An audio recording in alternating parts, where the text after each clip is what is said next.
morning, good evening, good afternoon. Nothing in life is simple. Things are not always what they appear at first sight. I think that is important. It is important to understand that. Politics is not simple arithmetic. Many people wish it was, but the truth is it is not. And always treat it as simple arithmetic when it is a lot more complex than that is what has led to people making the wrong decision again and again and again. I'd like you to listen to this interview that one of the CCC leaders gave to a conversation with Trevor, and we'll discuss it.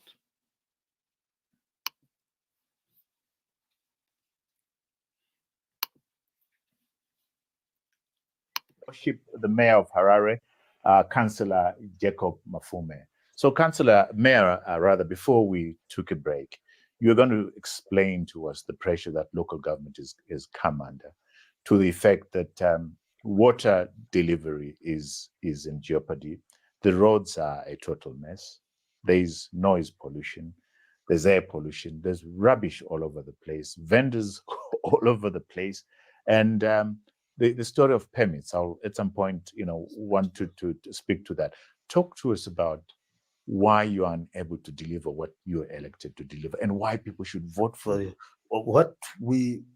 What we have had in the past 20 years, as you know, the opposition has been winning in the towns, and the ruling party has been winning in the rural areas, but that's increasingly becoming less and less.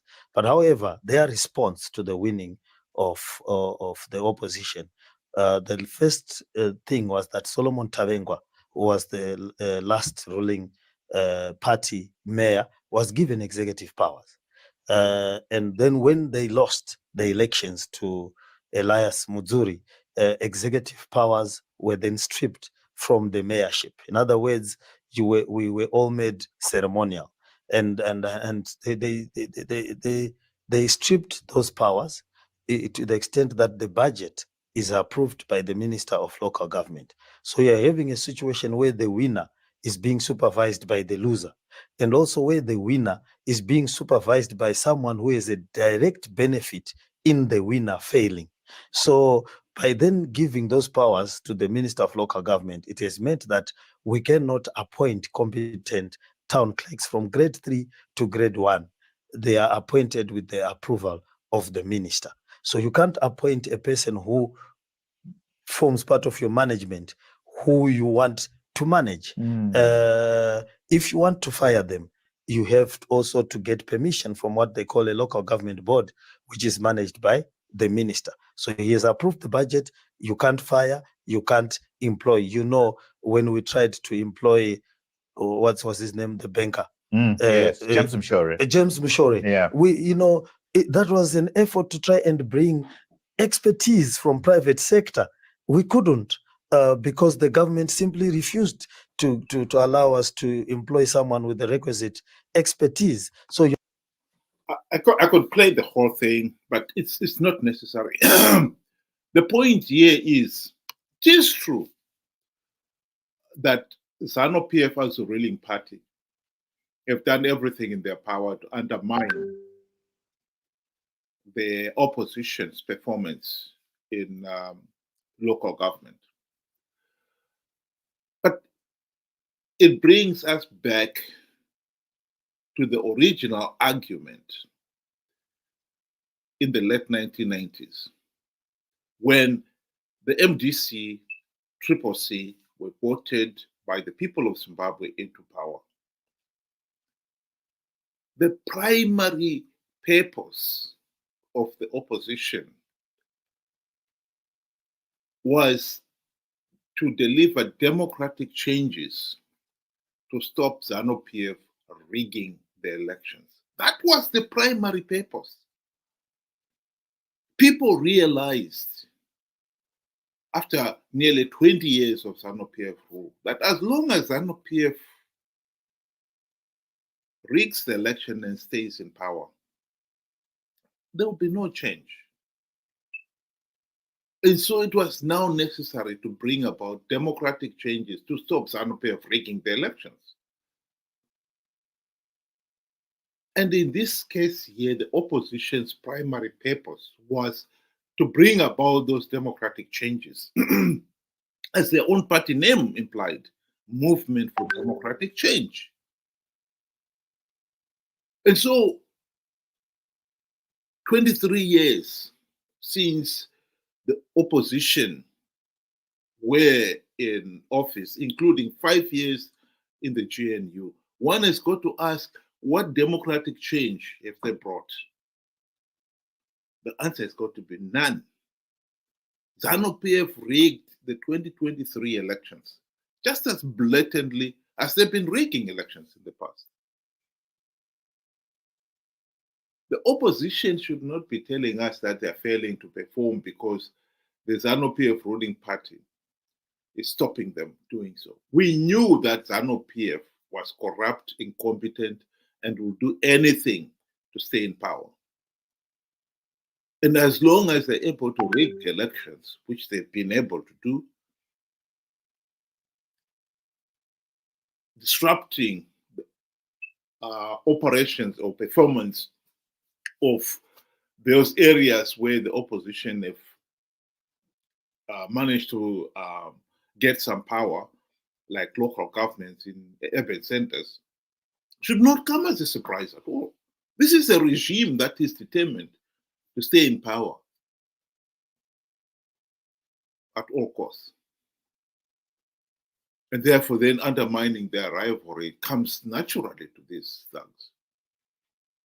The point is, the primary purpose of the opposition was not to win primary local elections, was to make sure that elections are free, fair, and credible, and results are true reflection of the democratic will of the people.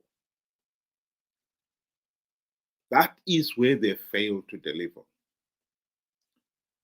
And you try to speak to these people like Jacob Mafume, Nelson Chamisa, Tendai Biti, David Coltart, and ask them why have they failed to implement even one token democratic change in 23 years, 5 of which was in the GNU.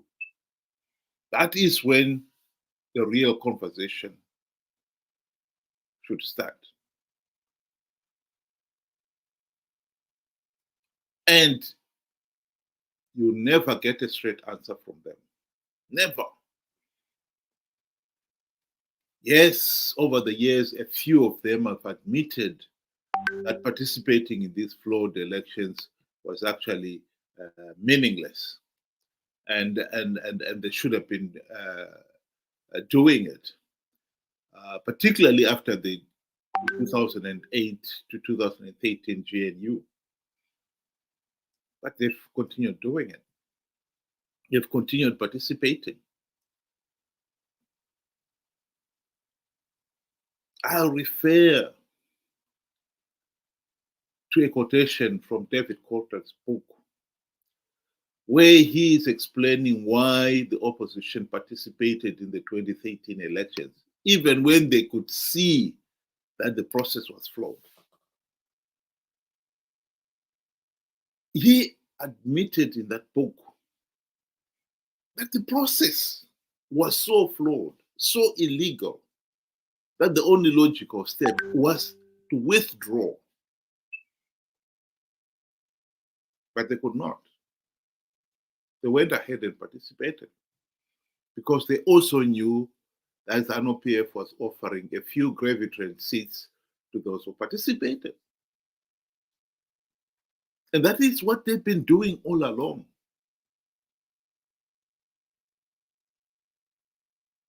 Last year was a classical case. Those elections, everybody could see Zanu PF was rigging those elections. And yet the opposition were hell-bent on participating in those elections. They were determined to participate. Each time you warn them and say to them, listen, you cannot participate in this election because they're so flawed. Zanu PF is going to rig them and stay in power. Their counter argument was, oh, Zanu PF is going to rig them because they know we are winning. And whatever measures they try to win those elections, they will not work. Because we have got winning rigged election strategies. Of course, it was a lie. These guys were determined to participate in those elections for the same reason that David Coltart gave as far back as 2014-15 when he wrote his book, that they were participating out of greed. We need to address this issue of greed. And indeed, it is the same greed that stopped them implementing even one meaningful democratic change during the GNU. Not even one. Mugabe bribed them with the trappings of high office, the ministerial limos, the generous salary and allowance, and for Morgan Tsvangirai, the US $4 million house in Islands, and they forgot about the reforms. If you fail to stop Zanu PF rigging the elections, it is totally nonsensical to keep on complaining that of the consequences. Of course, once Zanu PF has rigged the elections and they are the governing party, they can pass the law in parliament which says we're no longer going to have executive mayors. Those laws are meant to consolidate Zanu PF rule. Undermining the opposition is meant to consolidate Zanu PF rule.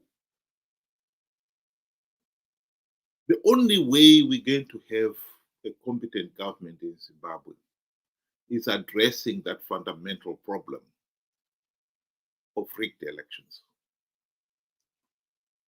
And so the primary purpose of the opposition was not to run local government, but to make sure that there is a democratically elected government in Zimbabwe. They failed to perform their primary task, implement the democratic reforms, and stop Zanu PF rigging the elections. After 23 years, they've failed to implement even one token reform. And worse than that, they've been participating in these flawed elections out of greed to give Zanu PF legitimacy.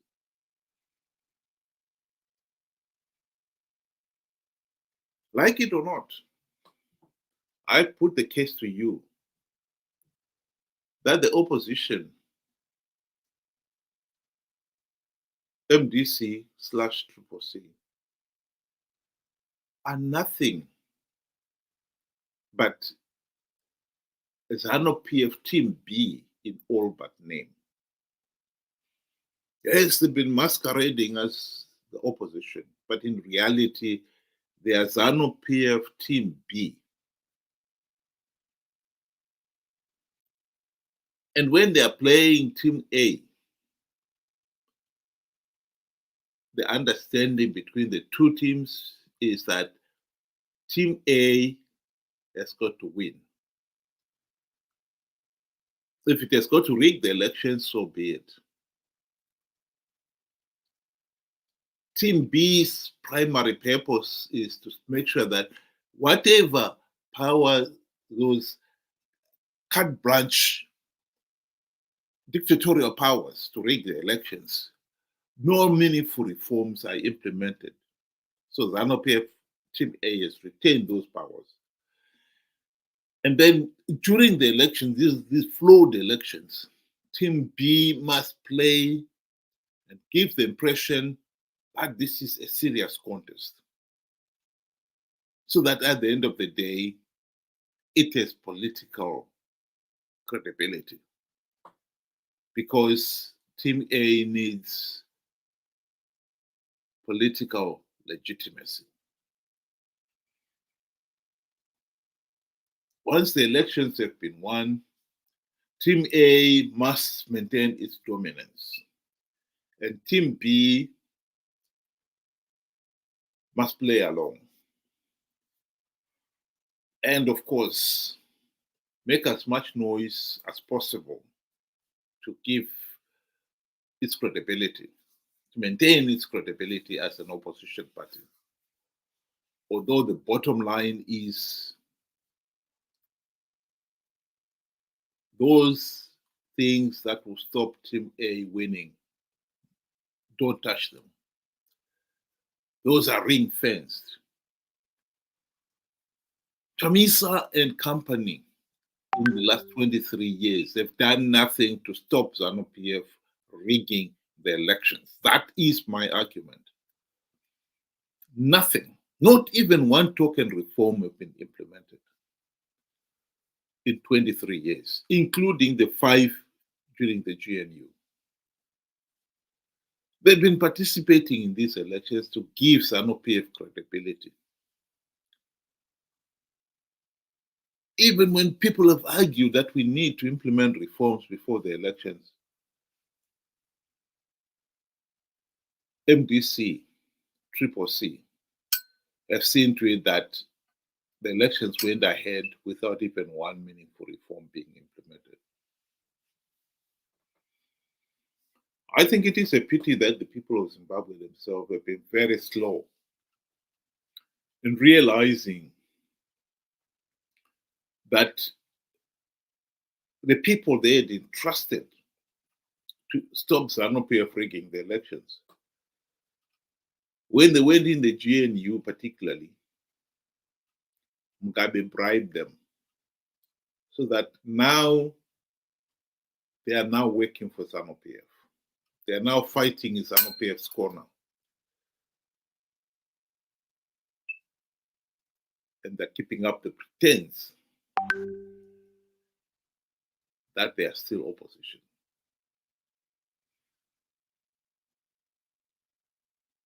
I think after 23 years, including the 5 in the GNU, and not even one token reform implemented, if the people of Zimbabwe were wide awake, they should have realized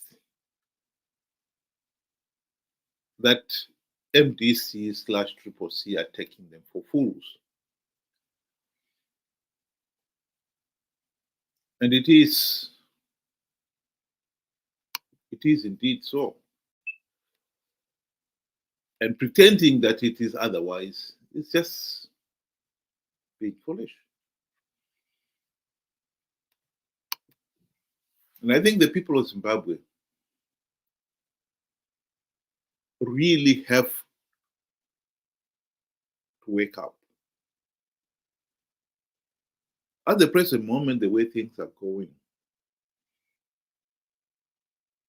CCC has imploded since the last election.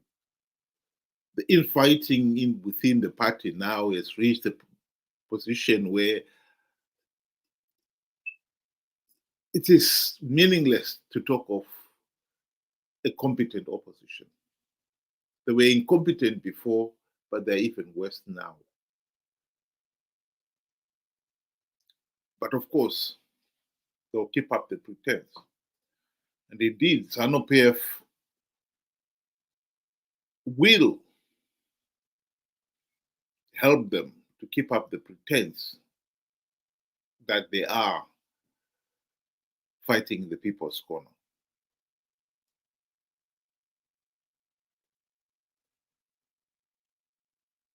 what happens to Triple C, to Nelson Chamisa and his friends, should not be of any interest to us. I believe these individuals have already proven beyond all reasonable doubt that they are corrupt and incompetent. And the sooner the people of Zimbabwe wake up to that reality, the sooner we can start looking for a solution. And the solution, in my view, has not changed from what it was in the late 1990s, when the people of Zimbabwe realized that we needed an opposition that will implement the democratic reforms to stop Zanu PF rigging the elections. That job has got to be done, and it is more urgent now than ever before.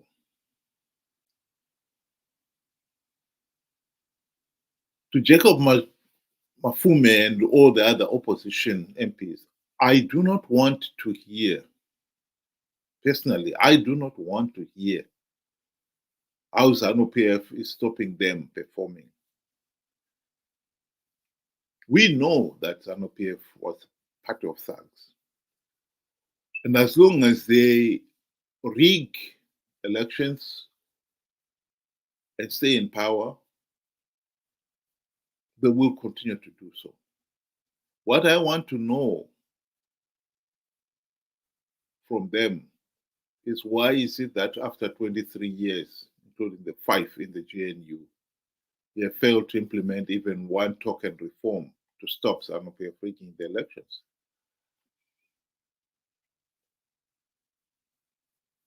In fact, I'll go even one step further and say it has gone beyond asking those questions, because we already know the answer. After 23 years, if we seriously expect these opposition clowns to get us out of this mess, then we deserve to suffer as the people of Zimbabwe. We deserve to suffer. Because I can tell you now, these MDC clowns are not going to get us out of this mess. If they could, they would have done it by now. If they failed to do it during the GNU, when they had the golden opportunity to do so, it is naive to expect them to do so now with Zanu PF is in the driving seat. Thanks to the implosion in Triple C, Zanu PF now has got not just 2/3 majority in parliament, it's got a super majority in parliament.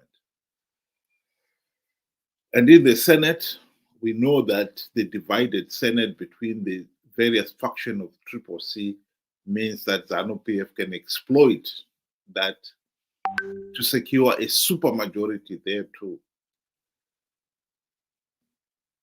But as long as Zanu PF keep on dangling the carrot of few gravy train seats, these guys will participate to give Zanu PF legitimacy. It is for us to realize that Triple C, MDC/Triple C are nothing more than Zanu PF Team B. They will play with one objective, that Team A, Zanu PF Team A, must win and must be given legitimacy. They are taking us for fools. And until we wake up to that reality, nothing is going to change. Absolutely nothing. Thank you very much for listening, and good night.